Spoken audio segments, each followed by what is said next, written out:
fialan-tsiny nefatra nataony Mosesy. Izany no iarahantsika mandinika an'izay anasako anao am-pitiavana amin'ny ity androany ity.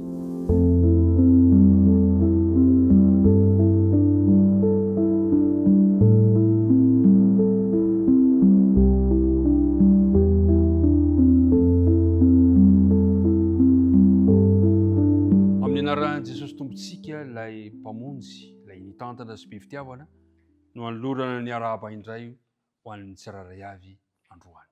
Ny fiatanany tompony ho anao sy ny ankonanao. Andeha ry araka-ivavaka isika raha anomboka indray izao dinidinika izao.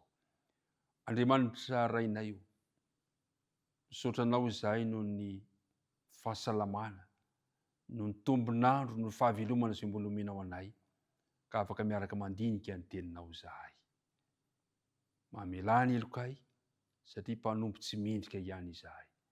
Ary eo kosa ny fanoana masina tompo mba harotsaka ao an-tembonay ampianatra anay ny teninao.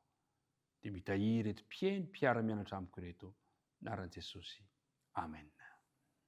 Fialan-tsiny nefatra nataony Mosesy. Ny andininy natao tadina dia ao amin'ny Exodosy 7:7-8. Mino aho fa efa manomboka mahazatra anao ilay izy, manao hoe aroa Jehovah, efa hitako tokoa ny fahorian'ny oloko izay eny Egipta, ary efa reko ny fitaraina no nataony mpampiasa azy, eny fantotro ny alahelony, dia efa nidina aho izao hamonjy azy amin'ny tanàna Egiptiana ka hitondra azy hiakatra hiala amin'izany tany izany, ho any amin'ny tany soa sy malalaka, dia any amin'izay tany hitondra-dronono sy tantely, dia any amin'ny tany Kananita sy ny Etita sy ny Amorita sy ny Perezita sy ny Vita ary ny Jebosita.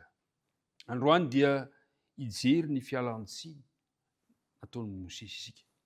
Fantatsika tsara fa niantso Andriamanitra, niantso azy ho any Egipta. Tsy mora niantso, ary rariny loatra raha maha-olombelona niezaka niala-tsiny Mosesy mba tsy hanao izany asa nasain'Andriamanitra nataony izany.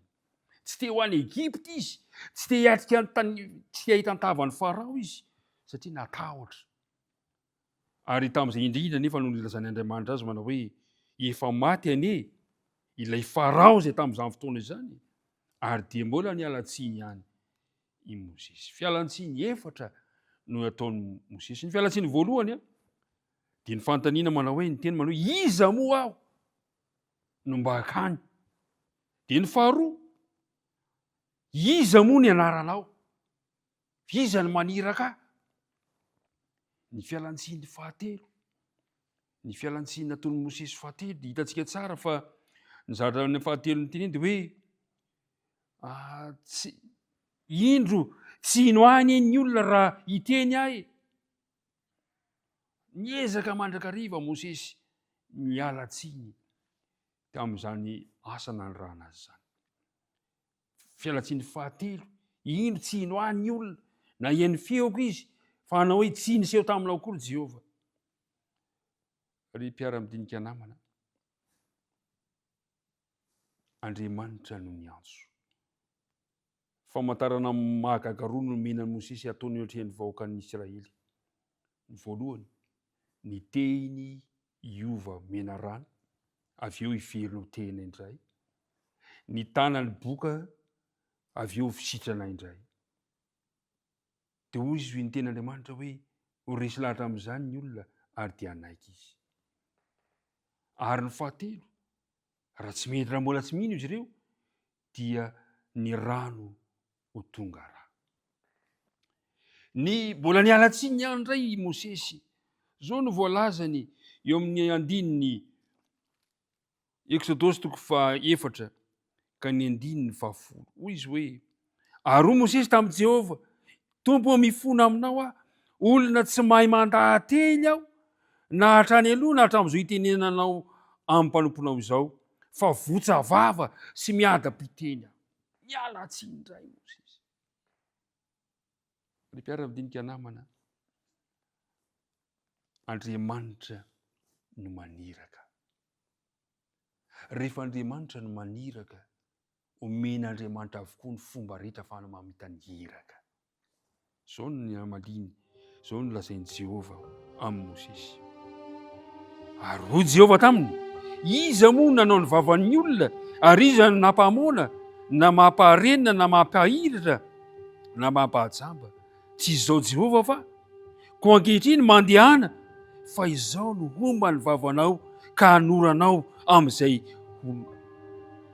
olazainao. Nanome toky Andriamanitra tsy hamelanao irery nampahery Andriamanitra, nomeny teny fikasana fa tsy handao azy Andriamanitra. Ary mpiara-midinika namana, marina fa mety misy koa ny fialan-tsiny ataontsika eo anatrehan'ny fanaovana ny asan'Andriamanitra. Maro ny fialan-tsiny mba ahafahantsika miala tsy hanao tanteraka ny asan'Andriamanitra. Fa izao nefa ny mahafinaritra, Andriamanitra dia vonina hanome izay rehetra azonao manatanteraka ny asan'Andriamanitra raha manaiky ianao. Indro Mosesy nitalao nitsotra tamin'Andriamanitra manao hoe tombo ao mifona aminao aho, irao izay tianao irahina. Nanaiky Mosesy. Iriko ihany koa ho avy ny fotoana hanekenao hanaovanao ny asan'Andriamanitra. Ho avy ny fotoana hanapahantsika hevitra andeha aho hanao ny iraka Andriamanitra. Inky aho tompo ao, irao amin'izay tianao andrana. Mombanao any Andriamanitra dia hivavaka isika. Andriamanitra raha eo, indre zany antso ataonao amin'ny tsirairay avy, aza vela hialan-tsiny tahaka ny Mosesy intsony izahay, fa ny fanainao masina kosa ampanaiky anay andeha ho iraka aho, mitahehana tsirairay avy, mitantana ny tontolo andro androany, ary irao izay Andriamanitra amin'izay tianao anirahana anay andeha izahay. Minara Kristina angatana ny vavaka. Amen.